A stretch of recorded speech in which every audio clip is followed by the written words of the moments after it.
Hi, I'm Alex Kidman from Fat Duck Tech, and today I'm taking a look at the iPhone 6 Plus. Now, as I record this, the iPhone 6 Plus and its smaller sibling, the iPhone 6, have been on sale in Australia for about 3 hours. My intention here is to do what I did with the Surface Pro 3, which is to say that I'm going to use the 6 Plus as my exclusive phone as much as is feasible over the next week to kind of uncover its foibles. So this is just very much my first impressions for today. And out of the box, yeah, look, this is a nice device. Apple tend to make nicely designed devices. It's thin, it's light, it feels solid, and of course, it feels big.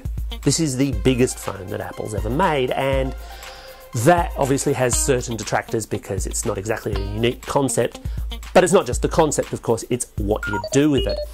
Now, the size is going to be a challenge for a number of people, I think, and it's probably worthwhile comparing it both to what Apple's done before and to everything else that you can get in the market.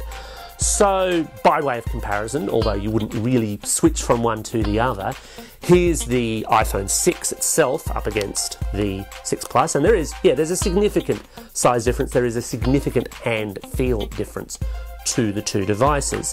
But for most people jumping within iOS, they're probably going to be jumping from something like an iPhone 5 or an iPhone 5S, which is what I've got here, and there the size difference is much more marked. Going back a generation, the 4S is even smaller. And if you want to go back a whole bunch of generations, even though it's not an iPhone, it just happened to be something that I had to hand, here's an original generation iPod Touch, and gee, it looks tiny and old now, but then it is old now. But of course, Apple's not the only player in this space. Android large screen phones have been a thing for quite some time now.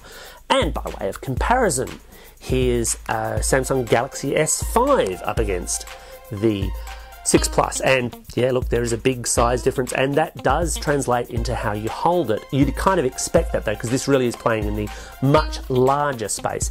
Here's the G3, the LG, up against it, and again, even with case on, it's still, comparable, although the 6 Plus is noticeably thinner than both of the two phones that I've used. Whether or not that matters to you is kind of a matter of taste, I think. Another phone to throw up against it, one that's actually even got rather similar styling, the Oppo N1 Mini.